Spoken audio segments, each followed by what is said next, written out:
So I wanted my first, or my next question to be about Lafayette. And so I thought I would read a couple of Facebook posts that certain students who are critical of you read in the lead up to this event and just ask you to respond to them. Okay. So this is a student writing, Lafayette College, I am utterly disappointed that you're allowing this to take place on our campus. I thought we went through this last semester with Roaming Millennial. Inviting hateful speakers who make wildly unsubstantiated claims is not going to fly with the student body. I get it. The Mill Series events are private and not endorsed by the college, but you absolutely have the power to make a statement on this. The fact that you're not is an embarrassment to our community. If you believe this man is a legitimate source of knowledge because he has a degree in clinical psychology, feel free to ask our psychology department faculty and counseling center staff about the validity of his claims. I'm certain they would not endorse this speaker. Do better, in all caps. For those of you unfamiliar, Jordan Peterson is known for denouncing the Me Too movement, claiming that women are in no way marginalized in the West, arguing against the existence of gender-neutral pronouns, arguing against gun control in the US, and claiming that identity politics and social justice movements are part of a devious Marxist agenda. And then another student responded, and this is briefer. College conservatives know that if they bring in a speaker who is willing to blatantly insult a portion of the audience, and the libs get angry enough about this for good reason, then they may get an op-ed written about them in the New York Times. As a result, there are a whole group of hacks, like Milo and Peterson, who get famous and invited purely for their promise to misgender trans students and advocate provocative but ultimately toothless arguments about social Darwinist race theory. What I'm saying is that you have every right to be pissed. Jordan Peterson is a harmful moron, but know that you being pissed is also 100% of the point of why he was invited. He's not a conservative, he's just a guy who's mildly racist enough to offend college liberals and therefore secure wins for the cultural right.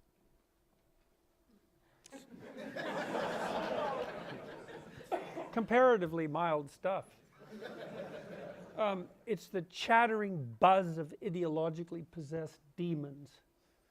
So there's nothing in it that's not entirely predictable. That's one of the things you notice when you're talking to people. If you want to find out whether the person is there or the ideology is there, you listen to see if you're hearing anything that someone else of the same ideological mindset couldn't have told you. You know, like I've had thousands of conversations with people because I've spent 20 years as a clinical psychologist, and one of the things I've learned about people is that they're unbelievably interesting. If you get someone to sit down and you move past the superficial, which you can actually do quite rapidly, they'll tell you all sorts of things that only they know, that are unbelievably enlightening about their own peculiar problems, about the way they look at the world, about their idiosyncratic familial dynamics, like just fascinating personal stuff. It's the stuff of great novels, you know, and this is ordinary people. I don't really think there is an ordinary person exactly. There's the facade of ordinariness, but behind that, people are very rarely ordinary. And so the conversations are almost instantaneously fascinating. And one of the guidelines that I used in my clinical practice constantly was, like, I had this sense, I probably learned this mostly from Carl Rogers, was that if the conversation wasn't really interesting, then we weren't doing anything that was therapeutically useful. But all of the interesting elements of it were very, very personal. And so to replace this, and I learned this mostly from Alexander Solzhenitsyn in his detailed analysis of what I would call ideological possession, he talked about people he met in the Gulag camps who were under the sway of rigid communist orthodoxy, and noted very clearly that it was like there was a crank in some sense on the side of their head, and you could just crank the crank and out would come the ideological dogma, and it's all entirely predictable. And people who are in a situation like that don't understand that they're possessed by an idea, right? Carl Jung said people don't have ideas, ideas have people. And it's like, so there's nothing in that that's anything other than exactly what you would predict. and then there's a deeper issue too, and this is one that I think has bedeviled me ever since I made my initial videos, which is it's impossible for those on the radical left to admit that anyone who opposes what they're doing might be reasonable, because what that would mean would be that you could be reasonable and oppose the radical left, and that would imply that what the radical left was doing wasn't reasonable. And so instead of dealing with the fact that I actually happen to be quite reasonable, the attempt is to assume that anyone who objects must be part of the radical right. It's like, well, actually no.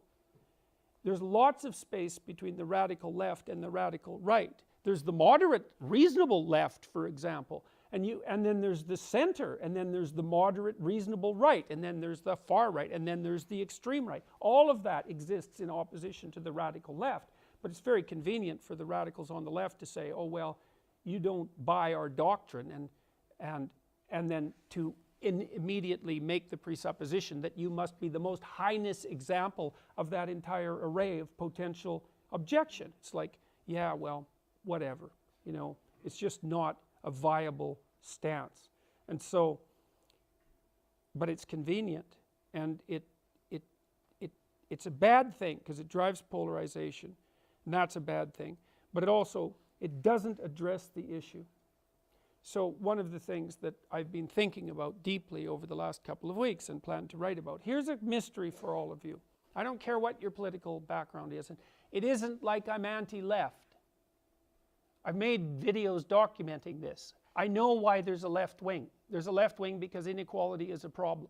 It's a way worse problem than the radical leftists like to admit, because you can't lay it at the feet of capitalism and the free market. Inequality is a way worse problem than that.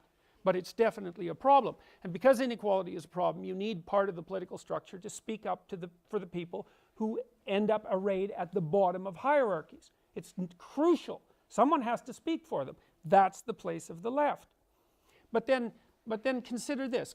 So we can state that the right speaks for hierarchy and the left speaks on behalf of those who are oppressed by inequality. Good. We need that dialogue. The radical left. Okay. We know from 20th century history that things can go too far on the right, no one disputes that, and that things can go too far on the left. And we also know that when things go too far, it's seriously not good, right? So when things went too far on the right, then we had 120 million people die in the Second World War. And when things went too far on the left, we had God only knows how many people murdered as a consequence of internal repression, at least 100 million. And we risked putting the entire planet, we risked putting the planet into flames. Okay, so that's the consequence. All right, so now in the aftermath of World War II, let's say we've come to some sort of sociological agreement, I would say, that you can identify the radical right-wingers. When people make claims of racial superiority, you put them in a box and you say, well, you're outside of acceptable political discourse. And so you saw that with William F. Buckley in the 60s when he started his conservative review. He dissociated himself from the David Duke types, and you saw it more recently with people, for example, like Ben Shapiro, who immediately distanced himself from the Charlottesville types. Okay, so now we kind of have a sense of where you've crossed the damn line in your ethno-nationalism, right? As soon as you move into the racial superiority domain, ethnic superiority domain, it's like, no, you've got to be dangerous. All right, here's a question. Where the hell do you cross the line on the left? Exactly. Well, the answer is who knows? Well, that's not a very good answer. I would say it's incumbent on people in the center and in the moderate left to say, look, things can go too far on the left, and here's how we know that's happened. And that hasn't happened at all. Now, I think there's a reason for that. I think there's a technical reason as well as a motivational reason. Two technical reasons. It's harder for people on the left to draw boundaries because people on the left aren't boundary drawing types. They're boundary dissolving types, temperamentally speaking. So that's a problem.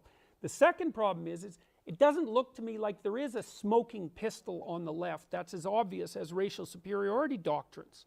You know, it's like in Canada there's a lot of push for this triumvirate of radical ideas: diversity, inclusivity, and equity. Which diversity, it's like, well, who's against that? It's like being against poverty. Inclusivity, Well, yes, of course we want people included. Equity, that's a more bitter pill to swallow, because that's equality of outcome, and for me that's a marker. It's like, if you're talking about equality of outcome, you've gone too far. And if you're talking about diversity, inclusivity, and equality of outcome, equity, then you've gone too far. And you might disagree, that's fine, disagree. If that isn't the marker for going too far, then what's the marker?